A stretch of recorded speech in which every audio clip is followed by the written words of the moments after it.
deux tirages opposés et deux rendus complètement différents. Et avec le même traitement d'image, encore une fois, on va avoir deux choses complètement différentes.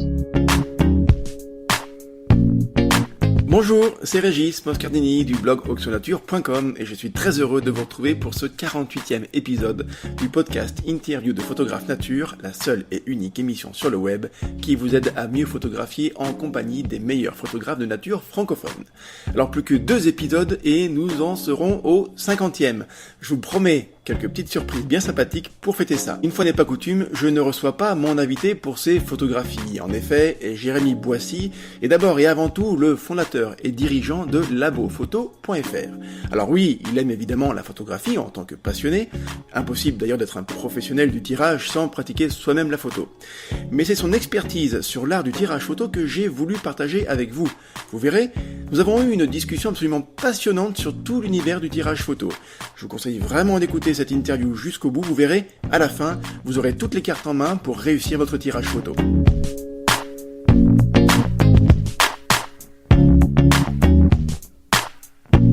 Bonjour Jérémy. Bonjour Régis. Comment vas-tu ? Très bien, je te remercie. Alors pour commencer, comme je le fais à chaque fois, je vais te demander de nous en dire un peu plus sur toi, Jérémy, si tu veux bien, en quelques mots. Voilà, nous dire qui tu es et ce que tu fais. Je suis le dirigeant et le fondateur du site labophoto.fr. C'est un laboratoire photo professionnel en ligne qui propose des solutions d'impression sur différents supports. Donc supports classiques comme les papiers d'art, et des supports un peu plus innovants comme tout ce qui est impression sur support rigide, donc plexiglas, Dibond, PVC et alu brossé. Voilà. D'accord, donc on va détailler tout ça hein, évidemment sur labophoto.fr. Voilà, pour l'interview, on va d'abord parler de ta boîte. Après, on va aborder en détail plein de conseils que tu pourras donner aux photographes qui veulent faire du tirage, en tout cas faire tirer leur photographie. Tu vas pouvoir beaucoup les aider sur des questionnements qu'ils peuvent avoir. Avant ça, je voudrais juste savoir, c'est une question vraiment très personnelle. Est-ce que toi tu es photographe d'ailleurs ? Alors moi, je suis évidemment photographe. Dans mes temps perdus et personnellement, donc effectivement moi c'est un domaine dans lequel j'ai été baigné depuis tout petit, et puis je suis un passionné de photo, donc comment faire autrement lorsqu'on travaille dans un labo photo. Alors écoute, on va aborder peut-être le petit côté historique de labophoto.fr. J'aime bien faire ça sur les sujets que je découvre, ça permet il me semble, de bien situer les choses. Alors depuis quand labophoto.fr existe, et est-ce que d'ailleurs le tirage photo a toujours été votre activité ? La société est une société familiale qui a été fondée en 1985 par mon père. Donc historiquement, on a toujours été dans l'image et dans le traitement d'image. Et puis c'est vrai qu'on avait un rayonnement qui était plutôt local. Et puis avec l'arrivée du numérique dans les années 2000, on s'est équipé un petit peu différemment, et puis on a commencé à rayonner un petit peu plus au niveau régional. Et puis en 2012, nous avons lancé le site labophoto.fr pour se faire connaître au niveau national. Disons que c'était un relais d'activité en fait. Le numérique a permis de faire un relais d'activité. Vous étiez il me semble, d'abord basé pour les professionnels, hein. Et puis le lancement de labophoto.fr vous permet d'élargir votre clientèle à des amateurs passionnés. Exactement. C'est vrai qu'on avait initialement une clientèle vraiment B2B, donc vraiment de professionnels, de photographes professionnels, et plutôt d'agences, on va dire, d'agences photo ou d'agences de communication.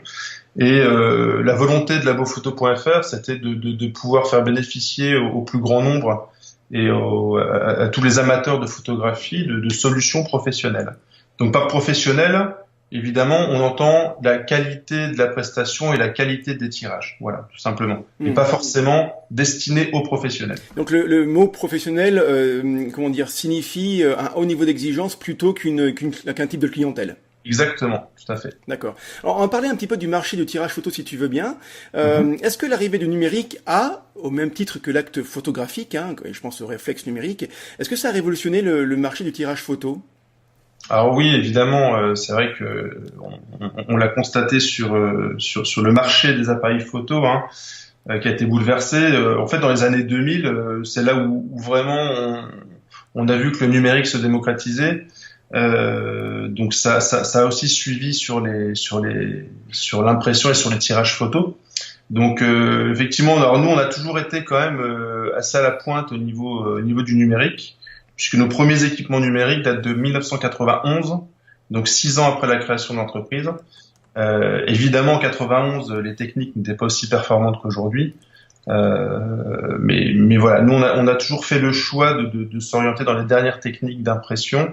Donc on était assez en avance sur le numérique et voilà. Donc le passage à en tout cas comment dire la création et puis le fait d'avoir labophoto.fr n'était pas un gros gap, un gros saut technologique, c'était une espèce de continuité presque naturelle finalement. Exactement, en fait, technologiquement, on n'a pas eu d'évolution. Le laboratoire n'a pas changé n'a pas changé forcément de dimension. On a toujours gardé nos techniciens historiques, nos équipements toujours à la pointe, mais ça, que ça soit sur l'activité en ligne ou l'activité locale. Voilà, ça n'a pas nécessité d'investissement supplémentaire. Le fait d'avoir labophoto.fr a simplement fait que nous nous sommes fait connaître un peu plus au niveau national, ouais, tout simplement. C'est la puissance d'Internet et puis des réseaux tels qu'on les connaît maintenant qui permettent effectivement de toucher beaucoup plus de monde et en tout cas d'aller plus loin que la région, on va dire physique, quoi. Donc c'est vrai que pour ça c'est super intéressant. Et je suis premier d'ailleurs à connaître ce sujet-là parce qu'avec Oxonature, évidemment, moi je rayonne nationalement, voire même au-delà avec Ouais. le Québec, avec les pays francophones. Donc c'est vrai qu'Internet pour ça est vraiment top. Les photographes ont-ils plus tendance à se tourner vers l'impression sur Internet ou ils sont encore nombreux à aller en bas de chez eux chez un photographe? Alors quand je dis bas de chez eux, c'est-à-dire que voilà, prendre la voiture et puis aller chez un photographe de studio qui a une tireuse et qui permet de faire des tirages. Est-ce que vous pouvez avoir des informations sur le comportement des photographes? Alors bon, c'est sûr que de toute façon, Internet, clairement, ça a chamboulé nos modes de consommation et le tirage photo n'a pas échappé à cette règle. Donc effectivement, on a toujours, il y a toujours une base on va dire, de photographes ou d'amateurs qui va rester ancré sur le fait d'aller voir le tireur au coin de sa rue. Néanmoins, aujourd'hui, en ligne, on peut apporter des solutions et des conseils qui peuvent être équivalents à un laboratoire de proximité. La volonté justement de notre site, ce n'est pas d'avoir un site de vente en ligne en cachant le numéro de téléphone et en espérant que le client ne nous appelle pas, mais bien au contraire, c'est d'avoir un échange avec le client et de pouvoir discuter de sa photo au téléphone et puis voilà, d'échanger. Disons que pardon, je te coupe, Jérémy, mais c'est vrai que on pourrait. Alors c'est plus le cas maintenant. Hein, et c'est vrai que je pense que l'évolution dans les têtes est vraiment effective. Mais peut-être qu'au début, Internet et même il n'y a pas encore très longtemps de ça restait très impersonnel. C'est-à-dire qu'on pouvait penser que qui disait Internet disait vraiment quelque chose de très virtuel. Il n'y avait pas d'échange physique. C'est pas le cas. En tout cas, c'est plus le cas maintenant. Et dans quelques domaines que ce soit. Hein. Ouais, tout à fait. C'est vrai qu'on a. Alors, je pense qu'il y a une partie de la clientèle qui n'ose pas forcément faire la démarche d'appeler soit parce qu'elle est sûre de son fichier, soit parce qu'elle a déjà fait appel à des services en ligne et que elle n'a aucune crainte. Mais c'est vrai qu'on a quand même régulièrement des appels de gens, voilà, qui se posent des questions. Est-ce que mon fichier est bon? Est-ce que la résolution est bonne? Est-ce que la colorimétrie va être conforme à ce que j'ai à l'écran? Voilà. Donc ça, il y a tout un échange qui se fait avec le client pour pouvoir lui offrir satisfaction et quand il reçoit son tirage qu'il soit entièrement satisfait. Voilà. Et c'est vrai que d'ailleurs comment dire, cette évolution, elle se voit vraiment maintenant.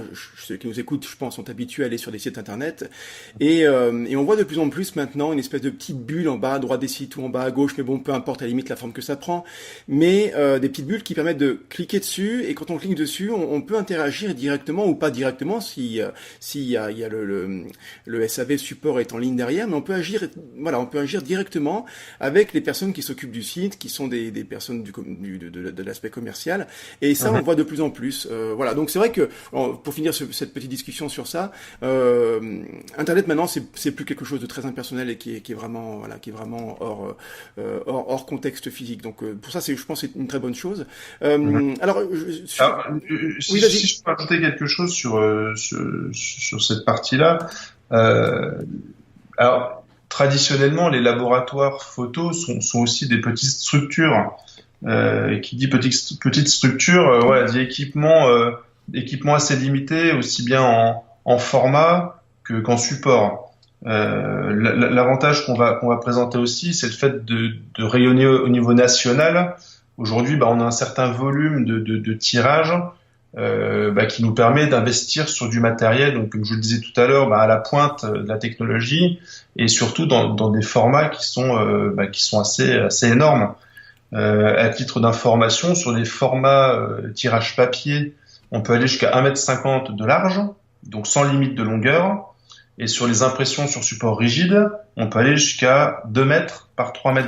Quand tu dis sans limite de longueur, par exemple, c'est-à-dire que 1,50 m de large, on pourrait très bien imaginer une espèce de grande frise qui ferait 1,50 m de haut finalement, et puis d'une largeur de 10 mètres, quoi. Après, on fait voilà, ça. Ouais, d'accord. La seule limite va être la longueur, la taille du rouleau. Bien sûr, d'accord. Donc ça permet de faire pas mal de choses. Ouais. Entre 12 mètres et jusqu'à 5 mètres long. D'accord. Oh, vous ne devez pas avoir ce genre de demande tous les jours, mais ça doit peut-être pouvoir arriver.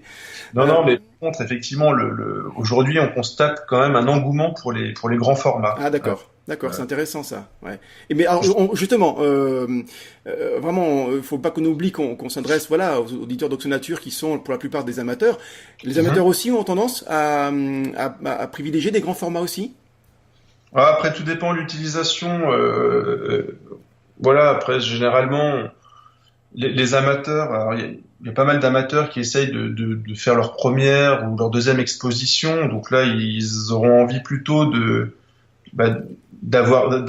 montrer pas mal de choses, donc ils vont se limiter dans les formats pour pouvoir montrer plus de photos et moins grand, en fait, c'est un peu ça. Exactement. D'accord. C'est vrai que pour les expositions, voilà, idéalement, c'est bien d'être au moins sur du 40-60. Voilà. Ouais, sinon ça peut faire petit timbre-poste et en plus si la salle est grande, là on sort un peu du sujet, mais c'est intéressant de discuter de ça. C'est-à-dire que si la salle est grande, si les supports sont grands, les grilles sont grandes, et qu'à côté les autres expositions ont des grandes photos, sinon on revient avec des formats du A4, voilà, ça fait petit timbre-poste et c'est pas bien. Même du 30-40 qui est l'équivalent d'un format A3.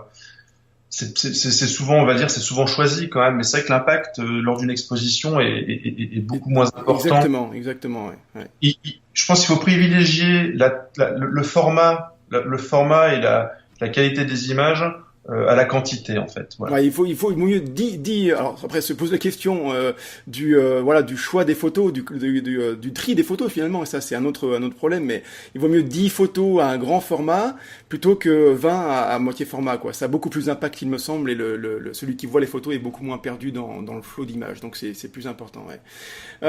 Tiens, tu as un petit peu évoqué, enfin tu as bien évoqué ça avec Labo Photo, mais certaines entreprises ont fait le choix du plus de services possible. Il suffit de taper dans Google tirage photo ou développement photo pour voir qu'il y a des boîtes qui proposent des impressions classiques évidemment, mais aussi des albums photos, des impressions sur des sujets divers et variés. Vraiment des trucs un peu dingues quoi finalement. Il y a pas de ça du tout chez labophoto.fr. Vous vous concentrez uniquement sur le tirage. Alors évidemment les supports peuvent être différents, mais par exemple il n'y a même pas d'album photo, ce qu'on rencontre assez souvent. Alors est-ce que c'est délibéré ce choix très très restreint? Oui, alors tout à fait, c'est délibéré.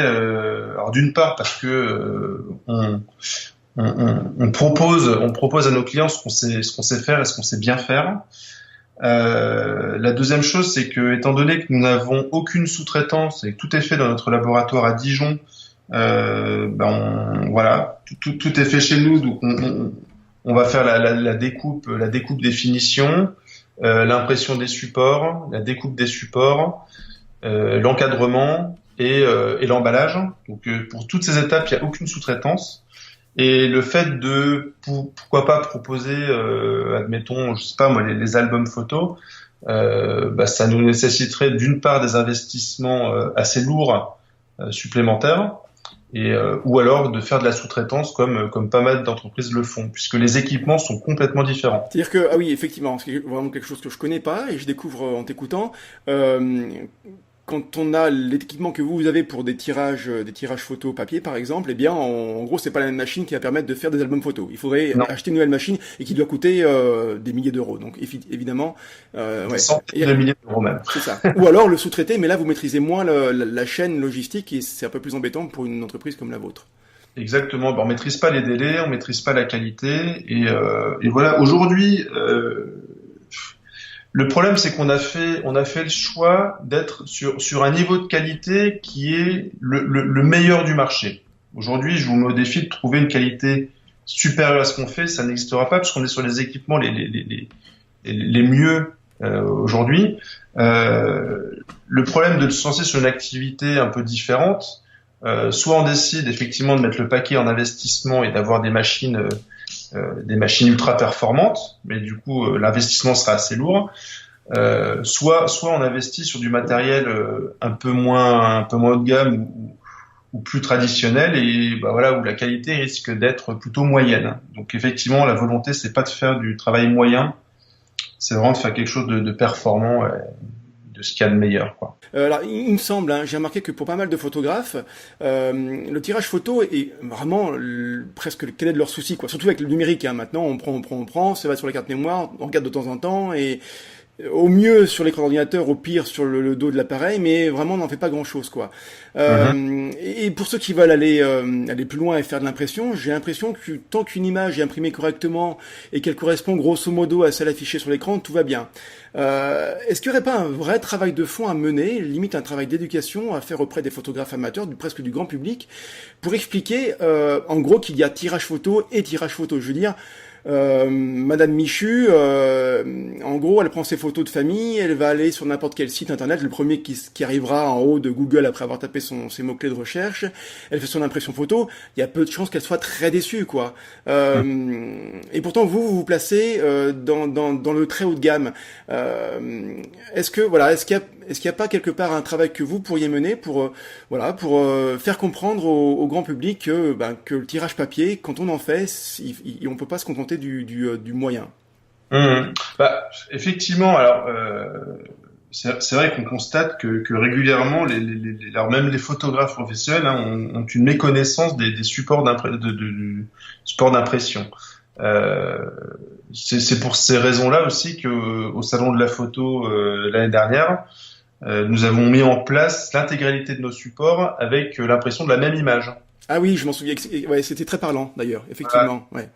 Donc l'idée étant effectivement de montrer qu'à partir d'une même photo traitée de la même manière, le rendu peut être complètement différent si on prend 10 supports différents, on aura 10 rendus différents. Voilà. Donc effectivement, nous on travaille justement par cette solution-là, par le salon où on a présenté cette solution, et on a aussi mis en ligne sur notre chaîne YouTube des petites vidéos d'une vingtaine de secondes avec les mêmes images, en bougeant un peu pour montrer un peu effectivement le rendu de chaque support. Voilà. Donc c'est des petits outils qu'on essaye de mettre à disposition de nos clients pour les aider dans le choix justement du support au mieux. Alors écoute Jérémy, ce que tu viens de dire là, c'est la transition parfaite pour la partie numéro 2 de notre interview. On va attaquer vraiment les conseils que tu peux donner justement sur quel support choisir pour sa photographie. Je parlais de travail d'éducation, là on est en plein dedans. Voilà, on va essayer de montrer aux gens qui nous écoutent que c'est pas d'ailleurs c'est pas une question stupide, et que si on s'y penche un petit peu, il y a vraiment des vrais choix, des vrais partis pris artistiques. Alors tout d'abord, une question très simple. C'est quoi un tirage photo ? Alors, un tirage photo, c'est le fait de retranscrire la photo que l'on va voir sur un écran sur un tirage papier ou un support rigide. Voilà, tout simplement, c'est le fait on va dire de tirer une image. D'accord. Donc, à la limite, peu importe la façon. Je veux dire, moi, quand je prends une photo et que je l'imprime en A4 en mode brouillon sur mon imprimante, on peut dire que c'est un tirage photo, quoi. Non. Oui, mais non. Oui, non. Non, mais effectivement, sachant qu'il y a différents niveaux de tirage photo. Voilà. Bien sûr. Non, mais c'est pour dire que voilà, c'est la transformation à la limite du support numérique ou à l'époque analogique en quelque chose en un support physique qu'on peut palper. Voilà. C'est ça, c'est la retranscription d'un fichier numérique sous forme de papier, sous forme de tirage, tout simplement. Ouais. Non, mais c'est vrai que c'était vraiment très presque bébête comme question, mais voilà. Au moins maintenant, on est sûr de quoi on parle. Non, mais la question est pas si bête puisque effectivement cette étape, le fait de sortir un fichier numérique sur un support réel, physique, voilà, là on est dans quelque chose qui effectivement est la base du tirage photo, mais cette étape-là, elle paraît simple, mais elle est primordiale dans notre métier parce que c'est pas simplement une retranscription. La retranscription, il faut aussi qu'on l'oriente. Il faut qu'on l'oriente avec des profils. Il faut qu'on l'oriente avec des calibrations, que ce soit une calibration d'écran ou une calibration de fichier ou une calibration d'imprimante. Bien sûr. Donc en fait, toutes ces étapes-là, il faut effectivement les maîtriser et il faut pas le faire n'importe comment. C'est pour ça que ça m'a fait rire, effectivement, tu me dises, on peut imprimer sur imprimante A4. Évidemment, on peut le faire. On peut le faire. Est-ce que tu saurais expliquer pourquoi, quand on a une photo, qu'on a une belle photo, je veux dire, là, on a fait les choses dans les règles de l'art, on a un beau tirage qu'on a fait idéalement chez labophoto.fr, on la reçoit, et pourquoi il y a ce côté magique de découvrir une photo, de redécouvrir une photographie qu'on a prise, qu'on a vue sur l'écran d'ordinateur, qu'on a retravaillé, qu'on a vu en grand écran avec un écran rétroéclairé qui fait vraiment très péchu, qui a un piqué formidable. Et bien cette même photo là, qu'on a vue et revue sur l'écran, une fois qu'on a en main, qu'on a le support physique, pourquoi il y a un côté magique qui se crée et pourquoi on a besoin de palper quelque chose comme ça. Comment tu l'expliques, toi? Ah, comment j'explique, le support joue beaucoup dans le rendu d'une image, comme on le disait tout à l'heure. Le fait effectivement de pouvoir toucher l'image, de pouvoir la voir avec une lumière d'ambiance, et effectivement sans rétroéclairage, c'est un petit côté, c'est un côté authentique en fait. C'est ça en fait. Disons qu'on n'a pas forcément sur un écran rétroéclairé. Ouais. Imagine le nombre d'images que l'on peut voir par jour sur un écran. C'est écran, ouais, bien sûr, c'est énorme. Les télés, bien sûr, c'est énorme, ouais.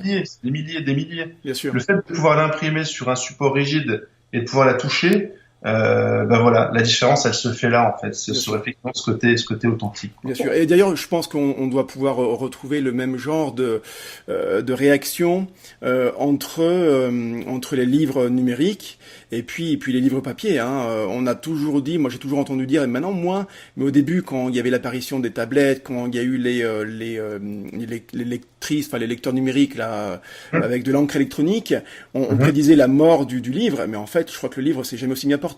Et je pense que c'est un petit peu le même genre de relation entre ces deux supports, d'un côté numérique et de l'autre côté physique. Mais aujourd'hui, l'engouement, on voit aussi cet engouement sur les albums photos. Les albums photos, il y a 10 ans, personne ne faisait imprimer ses photos. Et aujourd'hui, voilà, ça redevient quelque chose de...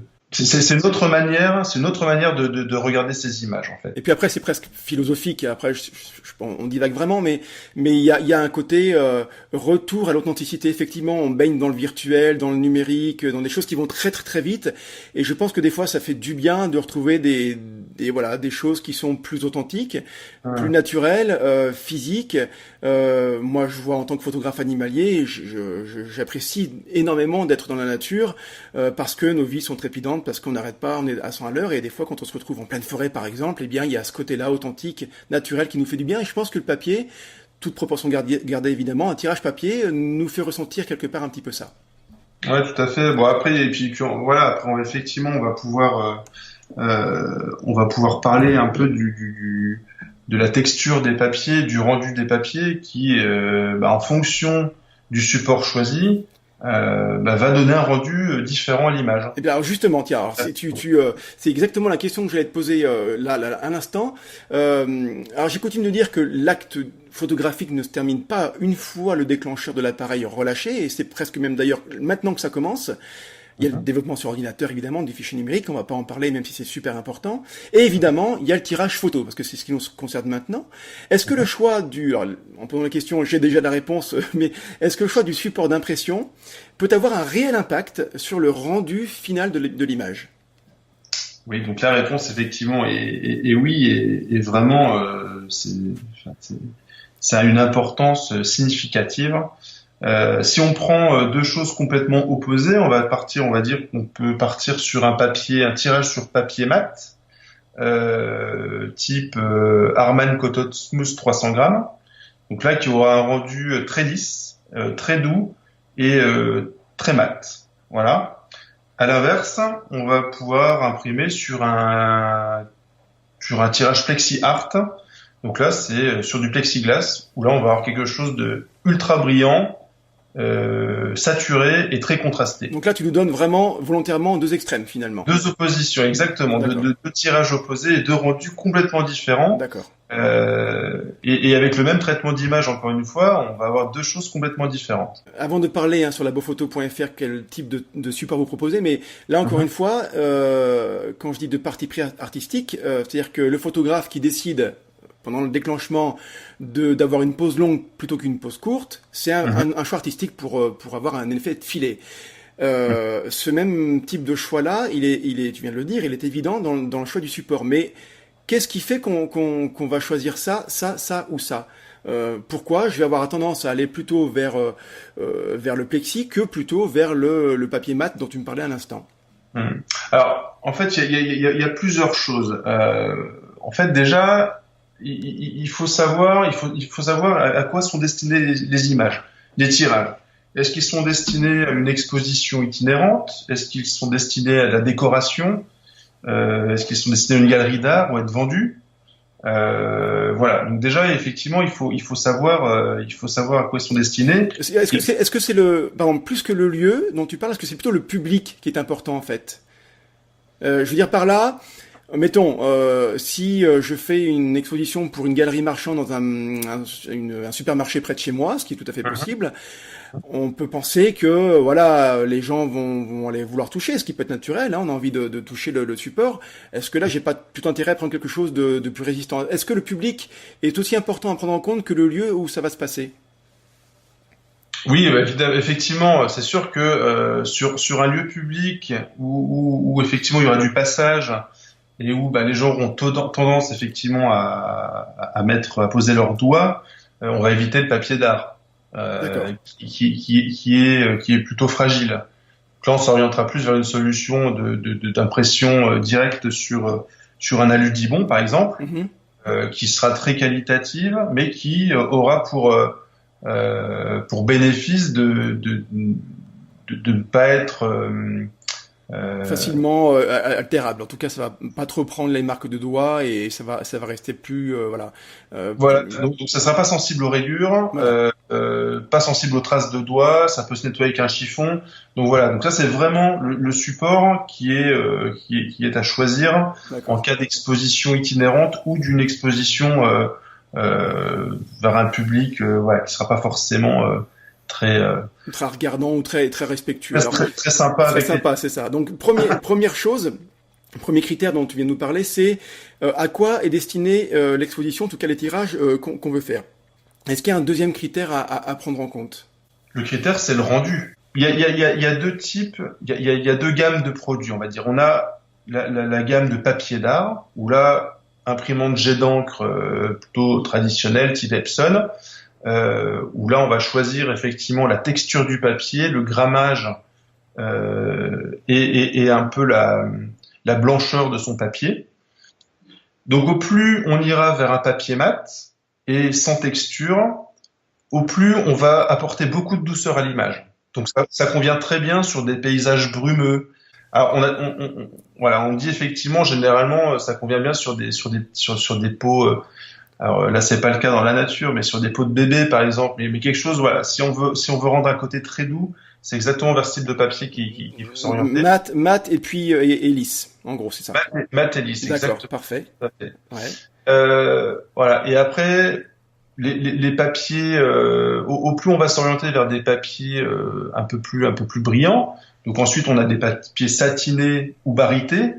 Papier barité, là, on va être sur une brillance qui est une brillance baritée, on appelle.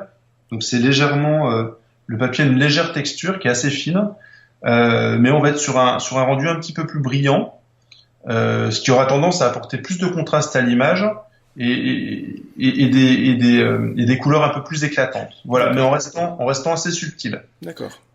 Et ensuite, on va aller vers les papiers les plus brillants, comme le Canson High Gloss Premium, par exemple, qui est un ultra glossy, qui lui sera vraiment très brillant. On verra bien les reflets de la lumière extérieure, par exemple, et où là, on va vraiment appuyer sur les contrastes, alors des noirs très denses et des couleurs vraiment éclatantes. Voilà. D'accord. Alors, encore une fois, hein, peut-être tu me dis si je me trompe dans la comparaison, mais on se rapprochera plus du rendu qu'on a sur son écran d'ordinateur. Voilà, c'est un petit peu ça, quoi.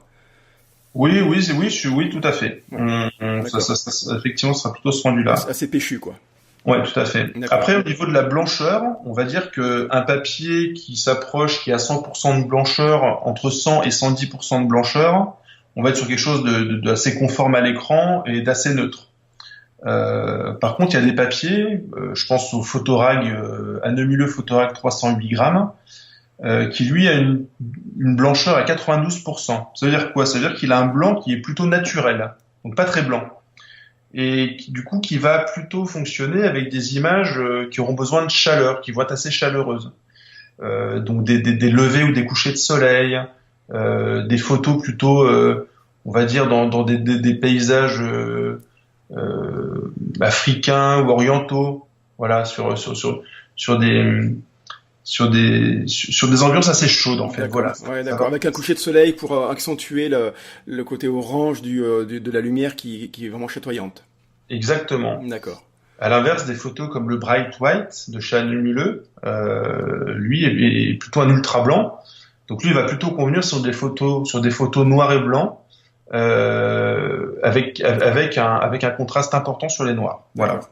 Donc là, tous les conseils que tu me donnes, je peux très bien être un client lambda et vous appeler labophoto.fr et vous dire voilà, moi j'ai ça comme genre de photo. Quel papier vous me conseillez? Ce que tu viens de me dire là, tu peux dire la même chose à aux personnes qui t'appellent. C'est ça en gros, hein, parce que en fait, ce que tu me dis là, je trouve ça super passionnant. Vraiment, j'adore pouvoir me dire que ma photographie, je peux encore accentuer telle ou telle chose, tel ou tel aspect en choisissant le bon papier photo. Je trouve ça absolument passionnant, au même titre qu'un développement numérique sur l'ordinateur. C'est vraiment fabuleux d'aller vraiment aussi loin dans le choix artistique.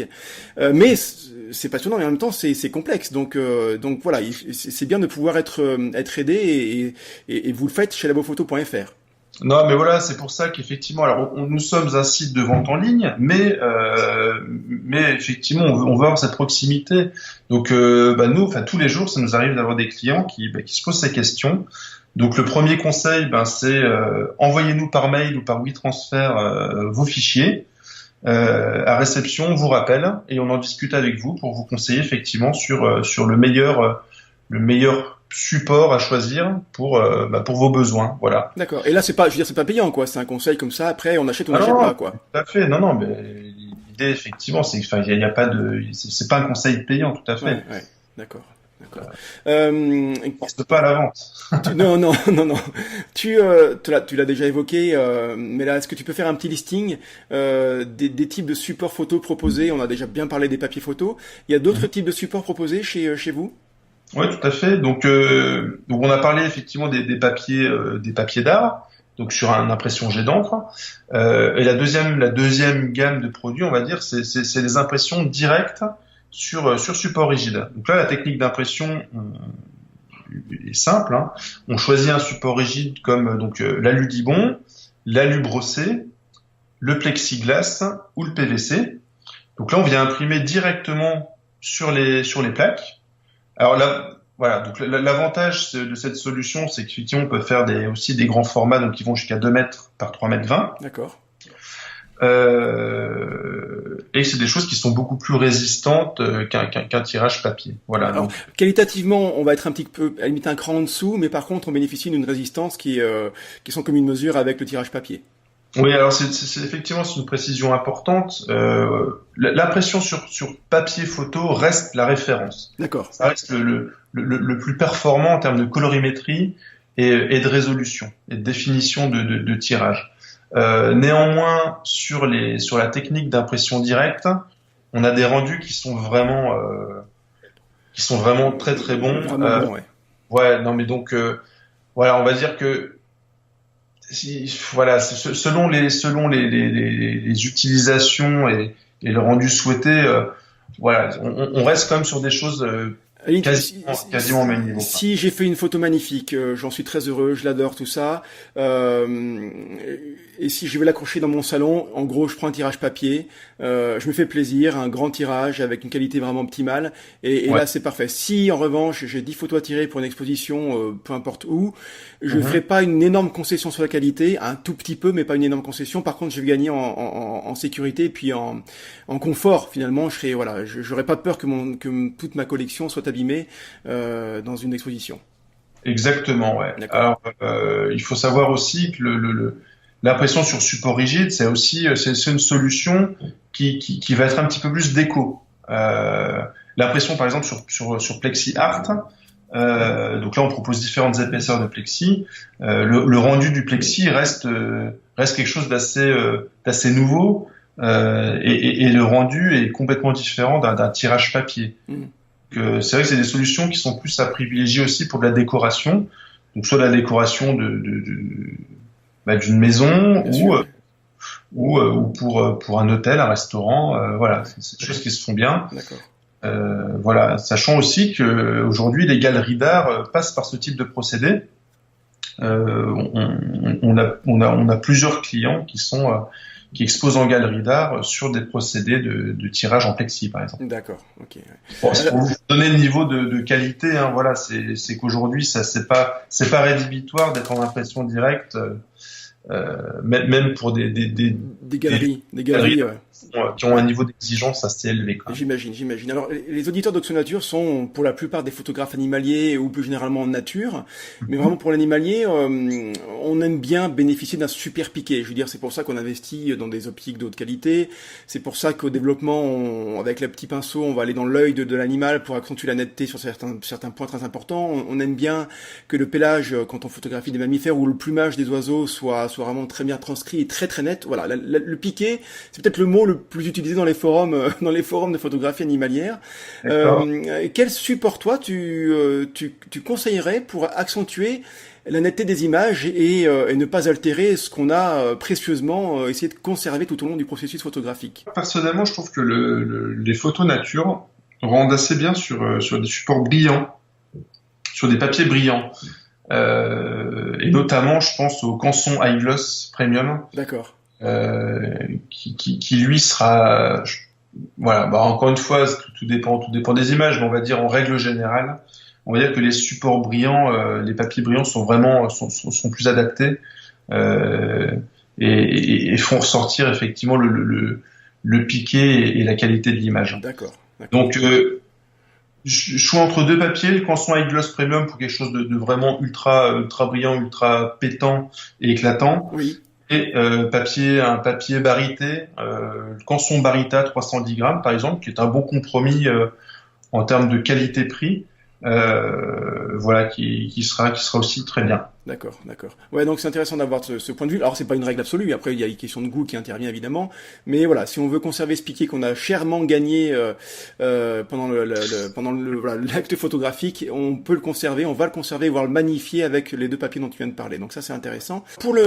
Jérémy, pour le Dibond, le tirage sur support rigide, il y a comment dire, la finition, c'est le support lui-même. C'est-à-dire qu'on va pas rajouter un cadre par-dessus, quoi. La finition, c'est le support. Par contre, pour le tirage papier, eh bien évidemment, on va pas punaiser le superbe tirage directement à son mur, quoi. Donc qu'est-ce qu'on fait? Est-ce que vous proposez des solutions? Qu'est-ce qu'il est possible de faire dans ce domaine-là? Oui, tout à fait. Alors c'est vrai, ça serait dommage de mettre des punaises au mur sur votre tirage, hein. Donc effectivement, la solution comme tu viens de le dire, un tirage sur support rigide, il suffit simplement de pouvoir mettre des attaches au dos, ou alors de mettre un petit châssis alu rentrant. pour le suspendre. Mais effectivement, pour un tirage papier, il faut passer par l'étape contre-collage. Donc l'idéal est de contre-coller sur un alu-dibond 3 mm. Donc ça va vous permettre effectivement de mettre votre image sur un support rigide. Donc là, on reparle de dibond, mais attention, on n'est pas sur l'impression directe sur le dibond, on est bien sur une impression sur le papier qu'on va après coller sur ce support qu'on appelle dibond. Exactement, on va venir le coller directement sur ce support. C'est le même support de toute façon. Oui. Et puis voilà, à partir du moment où il est sur un support rigide, où votre papier est collé sur un support rigide, on va pouvoir ensuite lui appliquer une finition. Alors la finition, ça peut être soit un petit système d'accroche, donc même chose que tout à l'heure, que précédemment, donc des attaches métal, un châssis rentrant, mais on peut aussi lui mettre des encadrements en caisse américaine ou en châssis affleurant. Donc la caisse américaine ou châssis affleurant sont deux finitions en aluminium qui existent en plusieurs couleurs, et qui donnent encore une fois un rendu assez moderne et assez sympa au tirage. Ça permet vraiment d'avoir un tirage fini. Voilà. D'accord. Ouais, donc là, et à nouveau, on va jusqu'au bout de la démarche. C'est-à-dire que voilà, il y a encore une fois qu'on a choisi le papier, une fois que c'était tiré, on peut encore ajouter sa touche et son envie artistique dans la finition. Donc c'est vrai que c'est certainement un monde passionnant que j'avoue ne pas assez connaître pour apprécier toutes les subtilités, mais c'est vrai que c'est génial de pouvoir aller aussi loin dans la démarche artistique. Ouais, alors après effectivement encore une fois, en fonction du budget et des envies et de l'image. Alors budget, on va dire un petit budget, une attache métal suffira. Ensuite pour pour quelqu'un qui va vouloir un rendu très épuré, très design, on va dire, on va mettre un châssis alu rentrant. Donc ça c'est une barre c'est un cadre en aluminium qui va venir au dos du tirage et qui va permettre de décoller le tirage du mur, et ce qui va lui donner beaucoup plus de profondeur, puisqu'on va pouvoir voir les ombres de l'éclairage ambiant en fait au dos. Et puis les deux autres finitions qui s'assimilent plus à de l'encadrement sont donc la caisse américaine et le châssis affleurant. Châssis affleurant qui donnera plus un effet, on va dire, boîte au tirage, et la caisse américaine qui va donner un effet de flottement avec un cadre périphérique qui est aussi vraiment très sympa. Voilà, qui existe aussi en caisse américaine en chaîne brute. Alors évidemment, tout ça, ce type de rendu-là, il suffit d'aller dans n'importe quelle ville à côté de chez vous, et d'aller voir dans un studio photo, ou même à la limite d'aller voir chez un artiste ou chez un cadreur par exemple, qui vend des cadres photos, des supports de déco, et de voir ces types de rendus-là. C'est tout à fait possible de voir à quoi ça ressemble, et puis après de faire son choix sur labophoto.fr. Oui, alors après, un encadreur fera pas forcément de châssis rentrant. Ah, c'est plus spécifique. Caisse américaine, parce que les encadreurs sont souvent sur des solutions assez classiques, on va dire, sur des cadres bois. Nous, on travaille exclusivement avec l'aluminium, sauf pour la caisse américaine en chêne, où c'est du vrai chêne. Mais on est sur des encadrements qui sont plutôt modernes et assez actuel, voilà. Mais encore une fois, c'est des produits qui sont visibles sur les vidéos YouTube, sur la chaîne, si vous voulez avoir plus d'infos, quoi. D'accord. La chaîne, je mets le lien en dessous de cette interview, comme ça les auditeurs peuvent cliquer dessus et aller voir directement.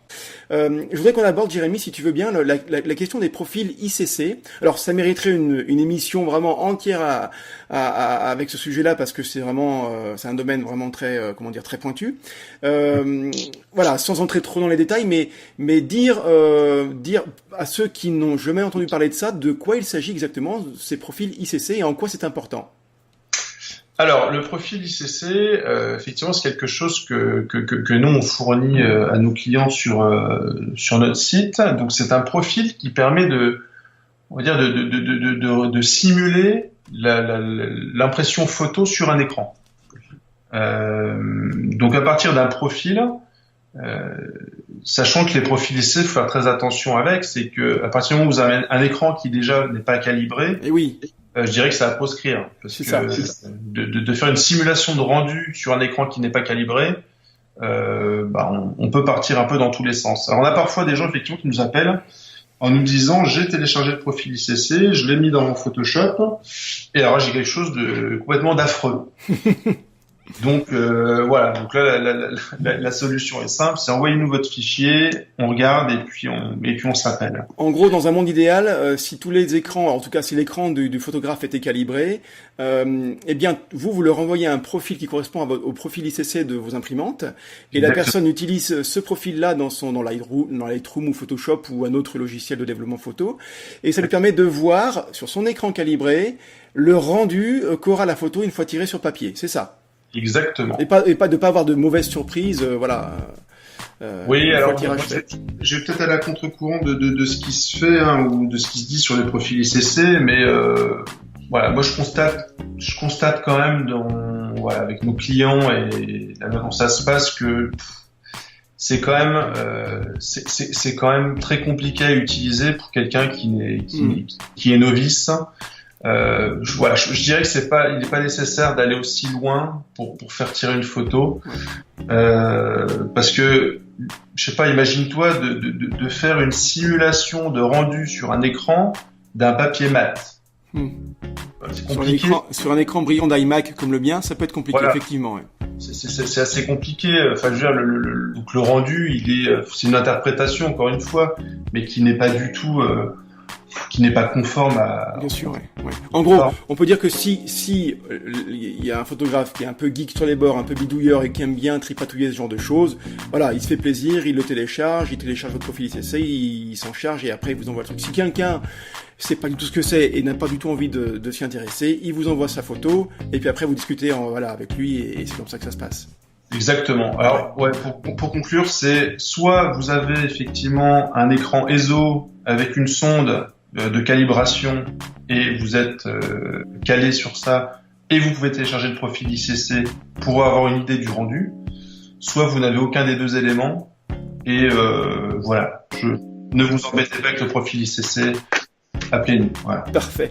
Écoute Jérémy, on a fait le tour. Il me semble avoir vraiment abordé tout ce que je voulais voir avec toi. Je trouve ça super. C'est-à-dire que moi j'ai appris des choses et j'espère que les auditeurs aussi.